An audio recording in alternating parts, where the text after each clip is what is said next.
ಕಾನೂನು ಹೋರಾಟದ ಹಿನ್ನೆಲೆ ಏನು ಅನ್ನೋದು ತಮಗೆ ಗೊತ್ತೇ ಇದೆ.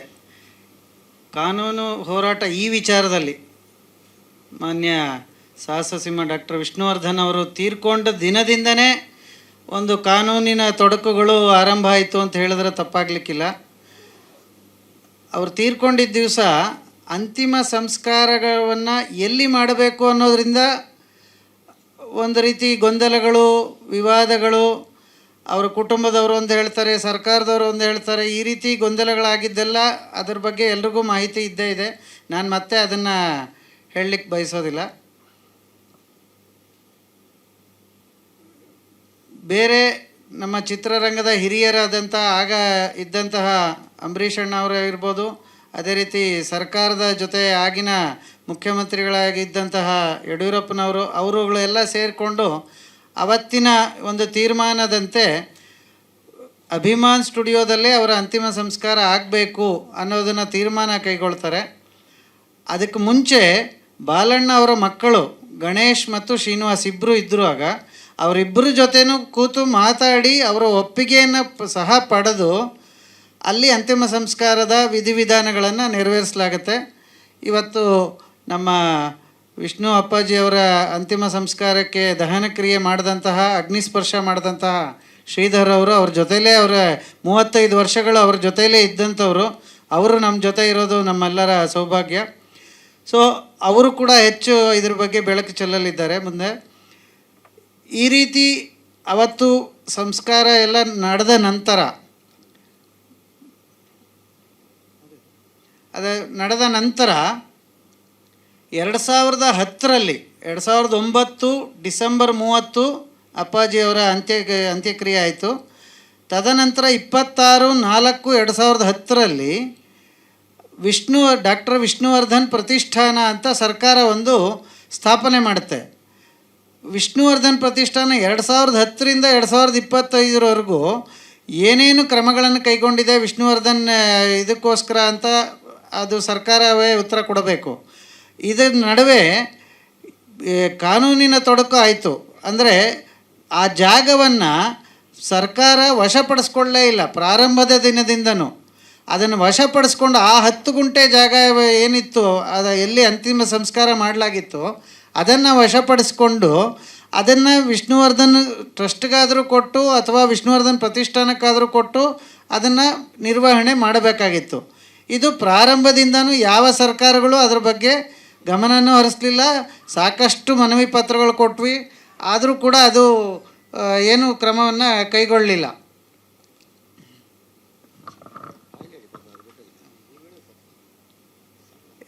ಇದರಲ್ಲಿ ಡಾಕ್ಟರ್ ವಿಷ್ಣುವರ್ಧನ್ ಪ್ರತಿಷ್ಠಾನ ಮತ್ತು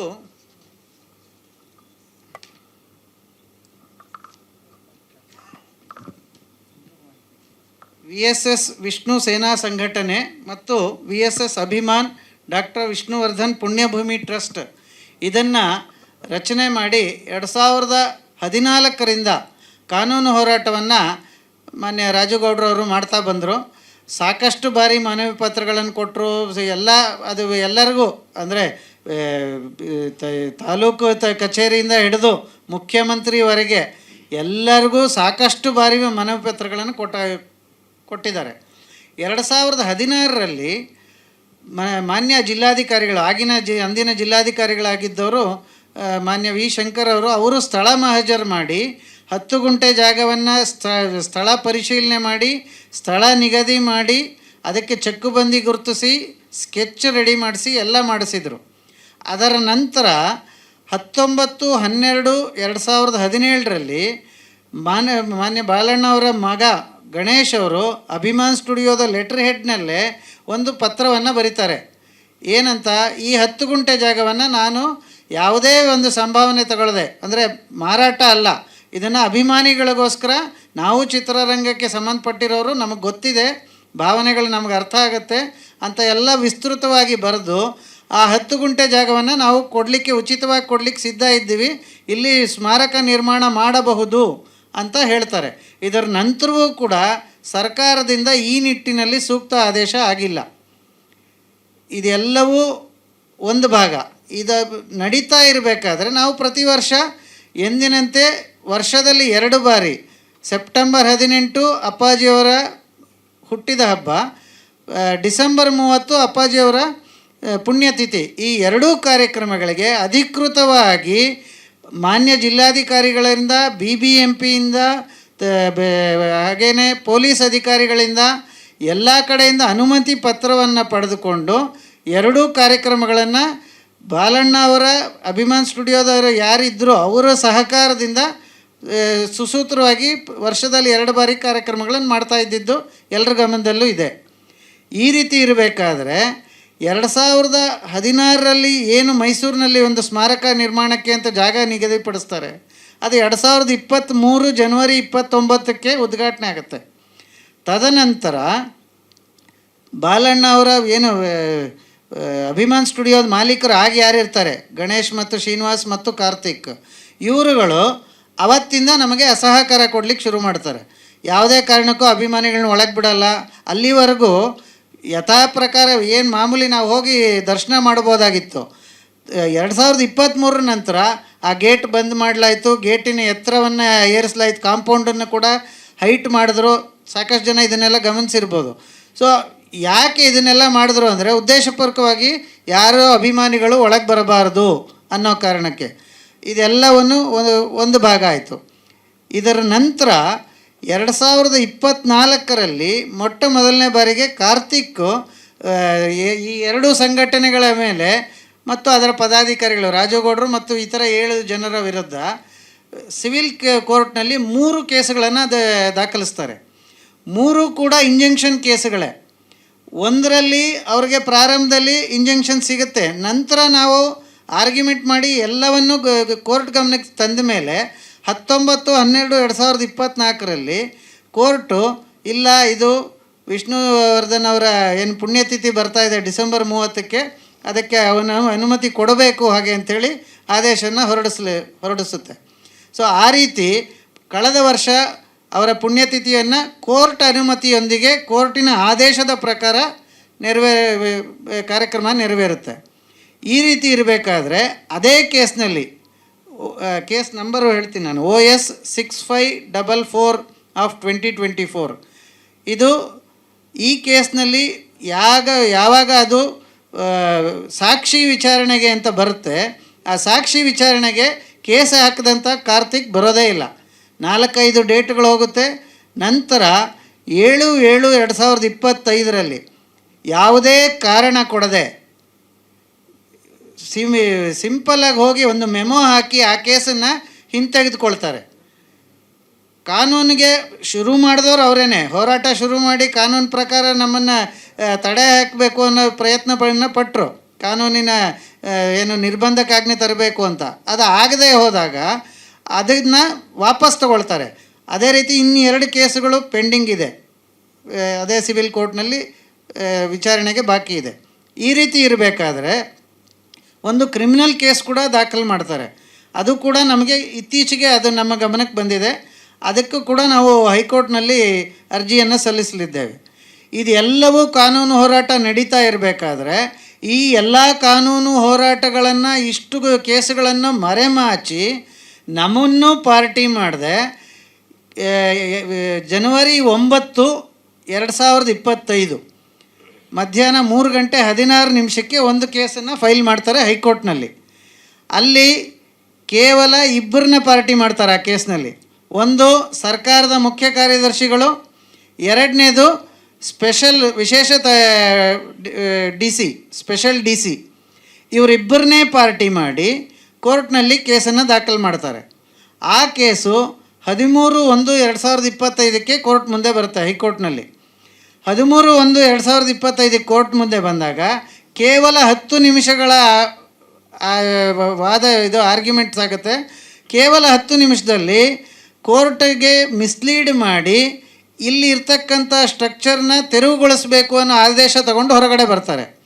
ಆ ಆದೇಶದಲ್ಲಿ ಏನೇನು ನ್ಯೂನತೆ ಇದೆ ಅನ್ನೋದನ್ನು ನಾನು ವಿವರಣೆ ಮಾಡಿ ಕೊಡ್ತೀನಿ. ಈಗ ಮೊಟ್ಟ ಮೊದಲನೇದಾಗಿ ಅವರು ಅಲ್ಲಿ ಕೇಳಿರ್ತಕ್ಕಂಥದ್ದು, ಅವರು ಪ್ರೇಯರ್ನಲ್ಲೇ ಕೇಳಿರ್ತಕ್ಕಂಥದ್ದು, ನಾವು DC ಮನವಿ ಪತ್ರಗಳನ್ನು ಕೊಟ್ಟಿದ್ದೀವಿ, ಅದನ್ನು ಕನ್ಸಿಡರ್ ಮಾಡಲಿಕ್ಕೆ ಆದೇಶ ಕೊಡಿ ಅಂತ ಕೇಳಿರ್ತಾರೆ.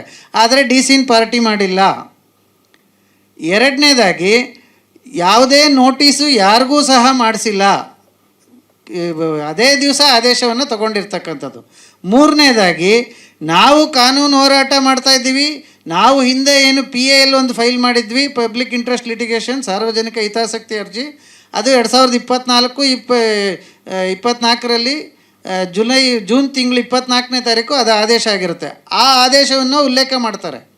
ಆದರೆ ನಮ್ಮನ್ನು ಸಹ ಪಾರ್ಟಿ ಮಾಡಿಲ್ಲ, ಮನೆಯವರನ್ನು ಪಾರ್ಟಿ ಮಾಡಿಲ್ಲ, ಯಾರನ್ನು ಪಾರ್ಟಿ ಮಾಡಿದೆ ಈ ಒಂದು ಆದೇಶವನ್ನು ಪಡ್ಕೊಳ್ತಾರೆ. ಇಲ್ಲಿ ಗಮನಿಸಬೇಕಾದ ಅಂಶ ಏನು ಅಂತಂದರೆ, ಈ ಆದೇಶದಲ್ಲಿ ಸ್ಪಷ್ಟವಾಗಿ ಕೋರ್ಟ್ ಹೇಳುತ್ತೆ ಏನಂತ, 2 ತಿಂಗಳಲ್ಲಿ ಈ ಆದೇಶವನ್ನು ನೀವು ಜಾರಿಗೆ ತರಬೇಕು. ಅದೇನು ಇದಿದೆ ಅದನ್ನು ಹೊಡೀರಿ ಅಂತಲೇ ಆದೇಶ ಕೊಟ್ಟಿದೆ. ಆದರೆ ಜನವರಿ 13, 2025ರಲ್ಲಿ ಆದಂಥ ಆದೇಶವನ್ನು ಇವರು ಜಾರಿಗೆ ತಂದಿದ್ದು ಯಾವತ್ತು? 7ನೇ ತಾರೀಕು ಮತ್ತು 8ನೇ ತಾರೀಕಿನ ಮಧ್ಯರಾತ್ರಿ ನಂತರ. ಯಾಕೆ ಇವರು 7 ತಿಂಗಳು ಕಾದರು? ಯಾಕೆ ಅಂತಂದರೆ, ಮುಂದಿನ ತಿಂಗಳು ಅಪ್ಪಾಜಿಯವರ 75ನೇ ಜನ್ಮದಿನೋತ್ಸವ ಇದೆ. ಅವ್ರಿಗೆ ಗೊತ್ತು, ಎಲ್ಲ ತಯಾರಿಗಳು ಮಾಡ್ತಾ ಇದ್ದಾರೆ. 75ನೇ ವರ್ಷದ ಹುಟ್ಟುಹಬ್ಬವನ್ನು ತುಂಬ ಸಂಭ್ರಮದಿಂದ ಆಚರಣೆ ಮಾಡಲಿಕ್ಕೆ ತಯಾರಿ ನಡೀತಾ ಇದೆ. ಈಗಾಗಲೇ ನಾವು ಅಧಿಕೃತ ಅನುಮತಿಗಾಗಿ ಡೆಪ್ಯೂಟಿ ಕಮಿಷನರ್ DC ಅವ್ರಿಗೆ ಪತ್ರವನ್ನು ಬರೆದಿದ್ದೇವೆ. ಅವರ ಅನುಮತಿ ಇವತ್ತೋ ನಾಳೆನೋ ಕೊಟ್ಬಿಡ್ತಾರೆ. ಅನುಮತಿ ಕೊಟ್ಟರೆ ಇವರೆಲ್ಲ ಮತ್ತೆ ನಮಗೆ ತೊಂದರೆ ಕೊಡ್ತಾರೆ ಅನ್ನೋ ಒಂದು ಇದನ್ನು ಮನಸ್ಸಲ್ಲಿ ಇಟ್ಕೊಂಡು 7ನೇ ತಾರೀಕು ಮತ್ತು 8ನೇ ತಾರೀಕು ಮಧ್ಯರಾತ್ರಿ ಈ ಒಂದು ದುರ್ಘಟನೆಯನ್ನು ಮಾಡಿದ್ದಾರೆ. ಇಲ್ಲಿ ಇನ್ನೊಂದು ಗಮನಿಸಬೇಕಾದ ಅಂಶ ಅಂತಂದರೆ, 2025ರಲ್ಲಿ ಈ ಕೇಸ್ ಹಾಕಿದ್ರು. ಈ ಕೇಸ್ನಲ್ಲಿ ಅವರು ಏನು ಹೇಳ್ತಾರೆ, ಅಲ್ಲಿ ಒಂದು ಇಲ್ಲೀಗಲ್ ಸ್ಟ್ರಕ್ಚರ್ ಇದೆ ಅಂತ ಮೆನ್ಷನ್ ಮಾಡ್ತಾರೆ ಅವ್ರ ಪಿಟಿಷನ್ನಲ್ಲಿ. 2009ರಲ್ಲಿ ಸಕಲ ಸರ್ಕಾರಿ ಗೌರವದೊಂದಿಗೆ ಅಂತಿಮ ಸಂಸ್ಕಾರ ಆದಂಥ ಜಾಗ ಮತ್ತು ಸರ್ಕಾರದ ಅನುಮತಿಯೊಂದಿಗೆ ಅಲ್ಲಿ ಒಂದು ಪುಟ್ಟ ಒಂದು ಸ್ಮಾರಕ ಏನಾಗಿತ್ತು, ಅದು ಯಾವಾಗ ಅಕ್ರಮ ಕಟ್ಟಡ ಆಯಿತು ಅದಕ್ಕೆ ವಿವರಣೆ ಇಲ್ಲ. ಈ ರೀತಿ ಸಾಕಷ್ಟು ವಿಚಾರಗಳಲ್ಲಿ ಕೋರ್ಟನ್ನು ಮಿಸ್ಲೀಡ್ ಮಾಡಿ ಕೋರ್ಟಿಂದ ಆದೇಶ ತಗೊಂಡು, ಆ ಆದೇಶ ತಗೊಂಡು 7-8 ತಿಂಗಳ ನಂತರ ರಾತ್ರೋರಾತ್ರಿ ಕದ್ದು ಮುಚ್ಚಿ ಈ ರೀತಿ ಸ್ಮಾರಕದ ಏನು ಪುಣ್ಯಭೂಮಿ ಇತ್ತು ಅಲ್ಲಿಯ ಪುಣ್ಯಭೂಮಿಯನ್ನು ಧ್ವಂಸ ಮಾಡುವಂಥ ಕೆಲಸವನ್ನು ಮಾಡಿದ್ದಾರೆ. ಇದರ ವಿರುದ್ಧ ಈ ಎಲ್ಲ ಅಂಶಗಳನ್ನು ಸೇರಿಸಿ, ಇದಲ್ಲದೆ ಇನ್ನೂ ಒಂದು ಕಾನೂನಿನ ಅಂಶ ಇದೆ, ಅದನ್ನು ತಮ್ಮ ಗಮನಕ್ಕೆ ತರಲಿಕ್ಕೆ ಇಚ್ಛೆ ಪಡ್ತೇನೆ.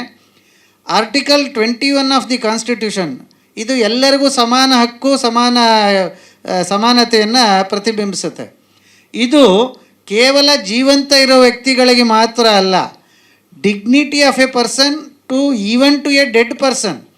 ಯಾರು ಜೀವಂತ ಇಲ್ಲ, ಆದರೆ ಅಪ್ಪಾಜಿಯವರು ಜೀವಂತ ಇಲ್ಲ ಅಂತ ನಾವೇನು ಅಂದ್ಕೊಳ್ಳೋದಿಲ್ಲ, ಎಲ್ಲರ ಹೃದಯದಲ್ಲಿ ಅವರು ಇದ್ದೇ ಇದ್ದಾರೆ.